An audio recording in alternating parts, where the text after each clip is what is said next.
160 mil por cada respirador. O estado do Ceará, 117. O Pará pagou 126 mil, mas nenhum funcionou. Foi o governo de Roraima que escolheu a opção mais cara de todos os estados, 215 mil por unidade, 4 vezes o valor pago por Minas Gerais. Mesmo assim, os respiradores sequer foram entregues. A cidade de Niterói alugou por 58 milhões de reais um hospital que estava à venda por 45 milhões de reais. O estado do Amazonas adquiriu 24 ventiladores por 117 mil cada. O mesmo produto é vendido por revendedores nacionais por 39 mil reais, uma diferença de 316% no preço.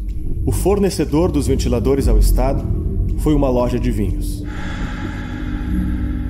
Os casos chegam ao absurdo da Prefeitura de Rondópolis, no estado do Mato Grosso, ter comprado monitores cardíacos que foram adulterados para serem vendidos como falsos respiradores. A Prefeitura comprou respiradores ao custo de 4 milhões de reais, mas quando a encomenda chegou, a Prefeitura acabou descobrindo que não eram respiradores, mas sim alguns monitores cardíacos que têm preço infinitamente menor.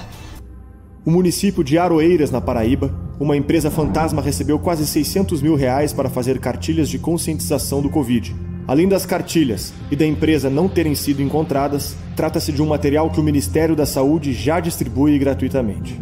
A Controladoria Geral da União diz que um dos livros foi adquirido pelo município de Aroeiras cerca de 330% acima do valor comercializado na internet. Até o ex-ministro da Saúde, Luiz Henrique Mandetta, fez uso da dispensa de licitação para comprar 700 mil reais em aventais hospitalares de uma empresa que financiou suas campanhas políticas em 2010 e 2014, quando concorreu a deputado federal.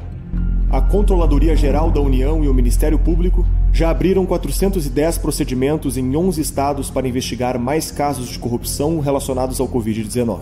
Ironicamente, a Procuradoria-Geral da União anunciou que o dinheiro confiscado de operações contra a corrupção serão repassados para o sistema de saúde.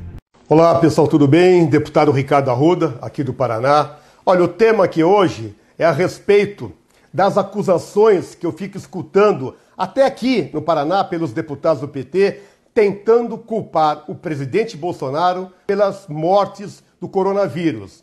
Isso aí é um absurdo, gente. É algo que me deixa indignado, revoltado. Eu toda hora vou na tribuna virtual defender o presidente, porque nós sabemos o trabalho sério que ele tem feito. Então vamos aos fatos verdadeiros.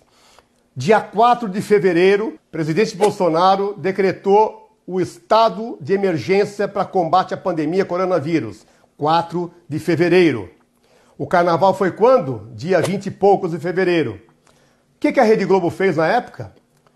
Drauzio Varela vai no Fantástico e disse que não era para se preocupar, que era mais um resfriadinho, que não ia pegar, a maioria das pessoas não iam pegar nada. Primeiro porque esse vírus não tem esse potencial.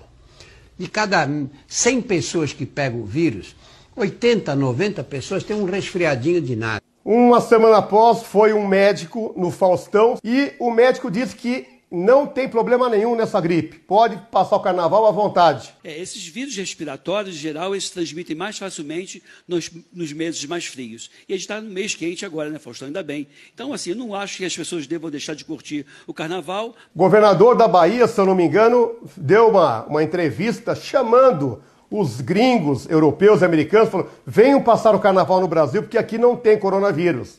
Não tinha realmente. Aí vieram milhares para cá e contaminaram esse monte de gente aqui no Brasil. A irresponsabilidade dessa Rede Globo, dessa Globo lixa, unidas a essa politicagem da esquerda, né, que tentam destruir o governo, e eles são os causadores dessas mortes. Eles são os responsáveis por essas mortes. E sabe quem mais é responsável? O STF. Por quê? Porque o STF decretou que o único que podia opinar no combate à pandemia eram governadores e prefeitos. O presidente da República não podia interferir. E é o que fizeram. O governo federal fez tudo o correto. Colocou bilhões de investimento no combate à pandemia. Nunca estados e municípios receberam tanto dinheiro. E o que boa parte desses governadores e prefeitos fizeram? Meteram a mão no dinheiro público. Supervalorizaram a compra de máscaras, respiradores, compraram coisa errada, não compraram, sumiu o dinheiro. Sumiu o dinheiro E aí o que eles fizeram? Ah, não tem leito porque não fizeram, porque roubaram o dinheiro. Ao invés, né, de trabalharem, preferiam meter a mão no dinheiro. E quem pagou o preço? A população pagou com a vida, gente. Isso aqui me deixa revoltado, indignado, porque não é possível que o Brasil foi chegar a esse ponto. Eu jamais imaginei que ia viver esse momento de ver vidas humanas trocadas por dinheiro. E muitos desses governantes e prefeitos são do PT, dessa maldita esquerda. Levante informações e você verá. É isso aí, gente. Está aqui o desabafo. Se você concorda, compartilhe, dê a sua opinião para que a maioria do povo brasileiro seja informado da verdade. É isso aí, gente. Muito obrigado. Fique com Deus.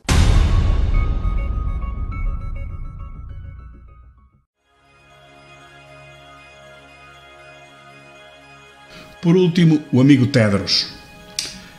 O amigo Tedros é o dono da Organização Mundial de Saúde e realmente não é médico.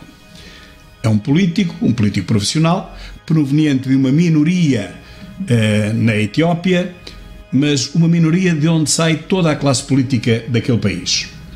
Recorde-se que a Etiópia é tudo menos um país democrático. Ele foi Ministro da Saúde de 2005 a 2012 e dos Negócios Estrangeiros de 2012 a 2016. É, portanto, um político profissional que tanto está na saúde como está nas relações exteriores.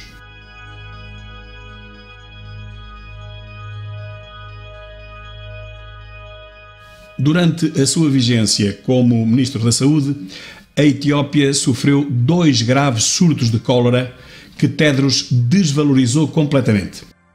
Negou, inclusive, durante muito tempo que se tratasse de cólera. Chamava-lhe diarreia aquosa. Se não fossem os Médicos Sem Fronteiras, morreriam talvez milhões. Essa desvalorização custou, de qualquer maneira, a vida a dezenas de milhares de pessoas, ninguém sabe quantas, porque não há estatísticas. De tal forma que, quando o Tedros foi eleito em 2017 para diretor da Organização Mundial de Saúde, se registaram grandes reações de protesto no seu país, na Etiópia.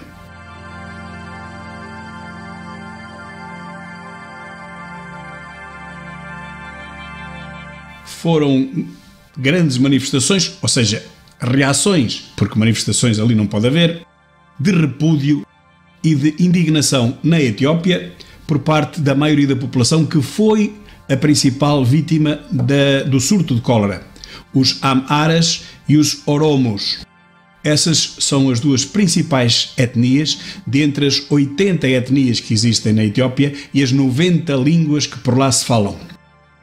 Tedros pertence a uma minoria étnica, uma casta, os Tigrinya, que representam apenas 6% da população, mas é a etnia de onde provém todos os políticos da Etiópia.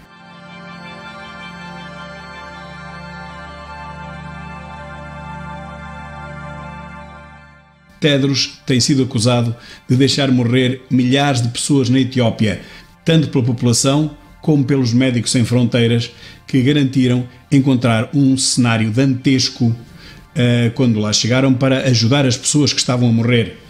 Encontraram centenas de pessoas deitadas no chão e sobre plásticos, em post que publiquei ainda ontem.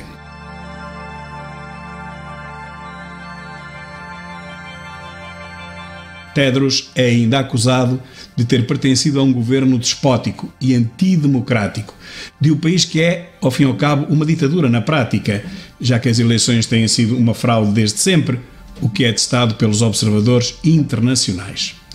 E depois de ter dado guarida, já na OMS, apenas a políticos de esquerda. Um exemplo é a sua subdiretora executiva, uma ex-ministra de Lula da Silva, do PT brasileiro.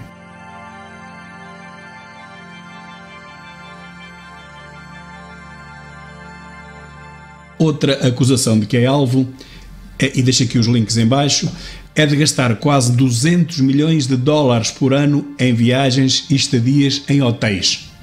Devem ter sido viagens em classe económica e hotéis de 3 estrelas, penso eu. Vejam lá quantos dias é preciso viajar e permanecer em hotéis de alto luxo para se conseguirem gastar 200 milhões de dólares só num ano. Dá mais de $500 milhão por dia.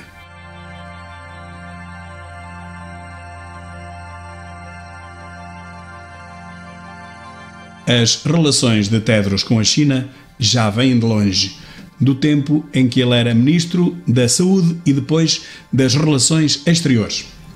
A sua subserviência para com o presidente chinês é chocante e visível, bem visível, tanto na sua postura como nas suas declarações. Frequentemente agradece à China pelo combate que fez ao vírus. O combate?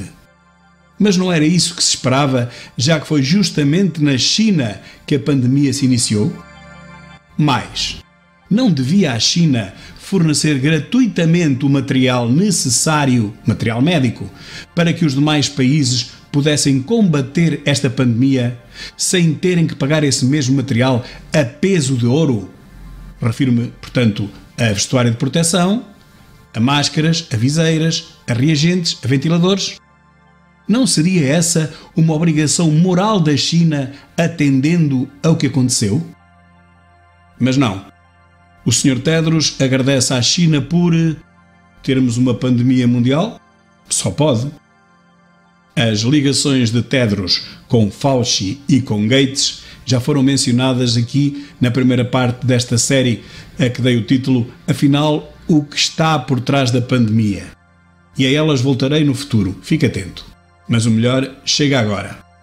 Quem são os verdadeiros financiadores da Organização Mundial de Saúde? De onde vêm os 2,2 mil milhões de dólares que Tedros gera por ano? Aqui vos deixo o quadro e a lista desses principais financiadores. Para além de países ricos como os Estados Unidos ou Burkina Faso, temos ainda Malta e a Etiópia no fundo da tabela. Portugal disse que enviou 500 mil euros ou dólares para aquele gigantesco saco azul que não presta contas a ninguém e nem sequer paga um cêntimo de impostos.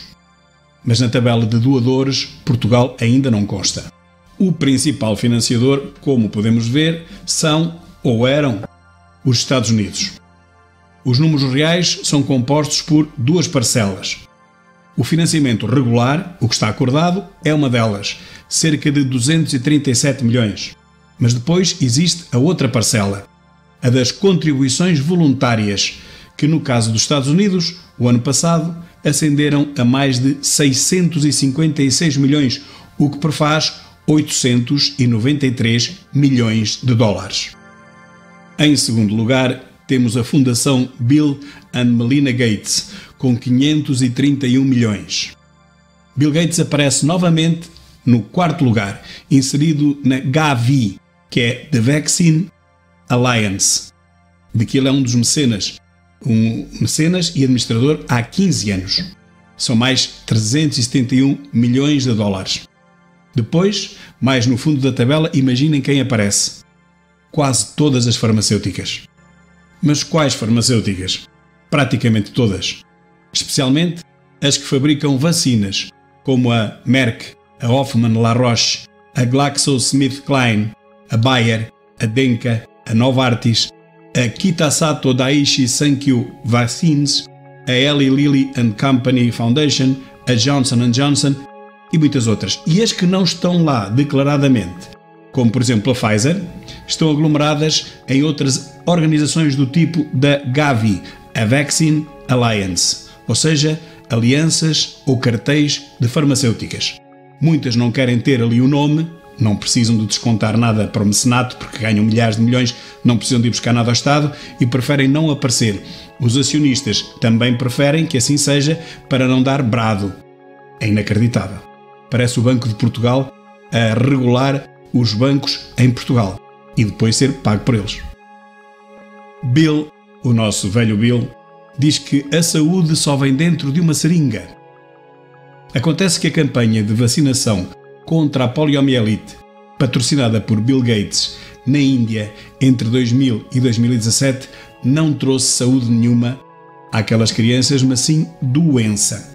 Muitas milhares de crianças ficaram doentes para toda a vida.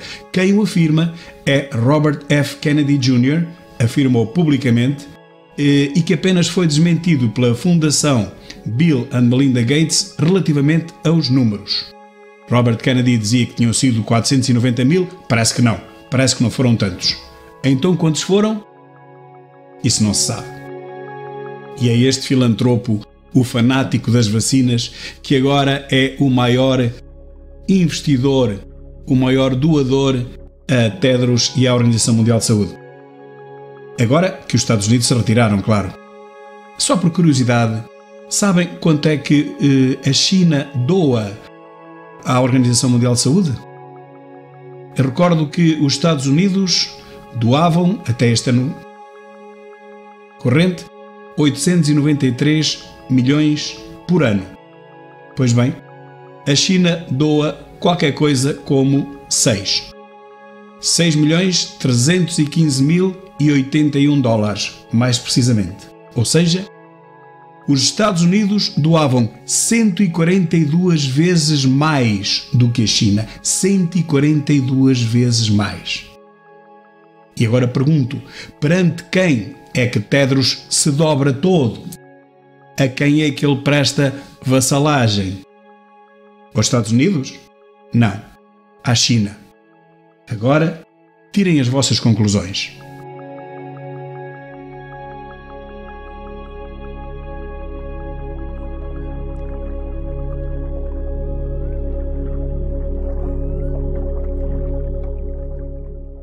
Você já se inscreveu em nosso canal no YouTube? Em seguida, clique em inscrever-se. Deixa seu joinha, o YouTube só vai avisar de vídeo novo só para quem é inscrito do canal e que deixa joinha.